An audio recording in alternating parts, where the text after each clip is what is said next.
साथियों नमस्कार, मैं हूं कमल शुक्ला और आप देख रहे हैं भूमकाल समाचार। साथियों, अंततः 28 दिन से लगातार भूख और प्यास, कड़काटी धूप और घनघोर बारिश के बीच में बैठे हुए आदिवासी वापस जा रहे हैं। आज बहुत सारे अपने ठिकानों में पहुंच भी गए होंगे और बहुत सारे अभी भी रास्ते में होंगे। 40 से ज़्यादा गांव के जो 50,000 से ज़्यादा आदिवासी हैं, पिछले 28 दिन से संविधान के तहत जो उनको अधिकार मिला हुआ है, उस अधिकार की मांग के लिए बैठे थे।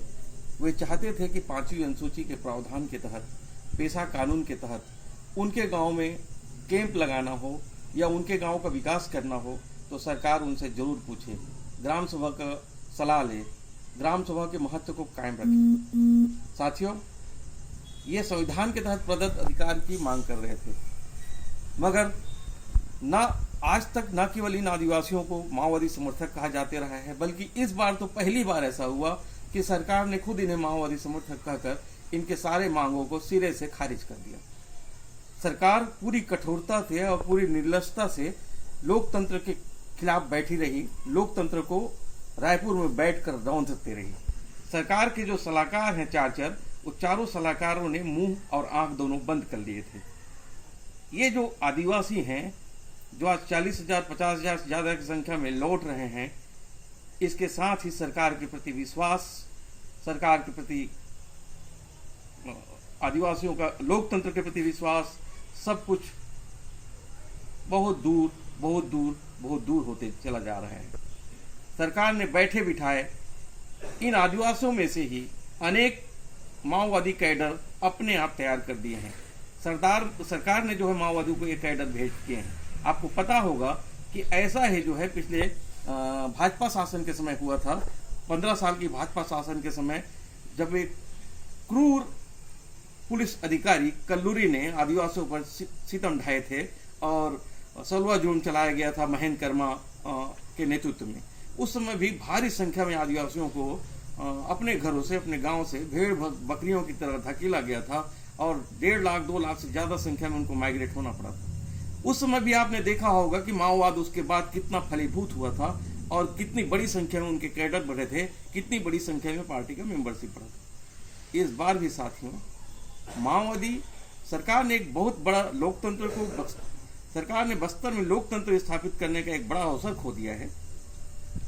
सरकार चाहती तो अगर माओवादी के प्रेरित होकर ये आदिवासी आए थे वहाँ, मगर वो तो एक लोकतांत्रिक तरीके से अपनी बात कहने आए थे, चुपचाप सड़कों में बैठे हुए थे, मगर आपने उन पर लाठी चलाया, आपने उन पर आंसू गैस के गोले छोड़े, आपने उनको गोली मारी और 5 लोगों की हत्या कर दी। जी हाँ साथियों, 3 लोगों को सीधे स्पॉट में मारा गया। एक गर्भवती लड़की 2-3 दिन बाद मारी गई और गर्भवती लड़की के पेट के भीतर जो 5 माह का बच्चा था, जिसका इस दुनिया में आने से पहले न किसी प्रकार की किसी दुश्मनी से वास्ता नहीं था, किसी सरकार से वास्ता नहीं था, वो भी मारा गया। तो सरकार ने एक अवसर खोया है और निश्चित रूप से वो लोग जो कहते हैं कि आदिवासी नक्सली है और जो हमसे पूछते हैं, हमारे जैसे, मेरे जैसे, बेला भाटिया जैसे, सोनी सोढ़ी जैसे और तमाम जो समाजसेवी हैं, तमाम जो राजनीतिज्ञ हैं, जो बस्तर की चिंता करते हैं, बस्तर के आदिवासी नेताओं के बारे में जो सोचते हैं कि वो माओवादी समर्थक हैं या अरबन नक्सली हैं, और पूछते हैं कि जब जवान मारे जाते हैं उस समय आप कहाँ रहते हैं। आज मैं उन लोगों से पूछना चाहता हूँ, जब ये 40,000 50,000 आदिवासी 28 दिन तक कड़कड़ाती धूप में बैठ के लोकतांत्रिक तरीके से अपनी बात रख के और खाली हाथ जब वापस जा रहे थे, तब तुम कहाँ थे।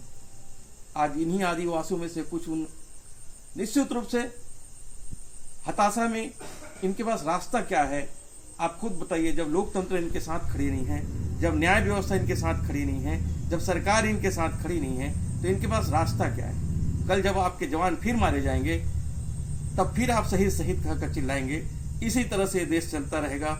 कुछ मोहरे उधर से चले जाएंगे, कुछ मोहरे इधर से चले जाएंगे और इस तरह दोनों तरफ से आदिवासी, किसान और मजदूर के बच्चे मारे जाएंगे। धन्यवाद। मैं कमल बात मत कर मनल मांगता सी मतल बात बाता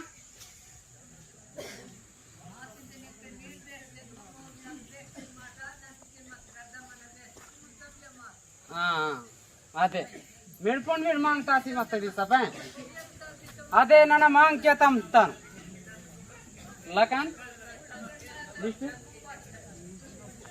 पूरा खत्म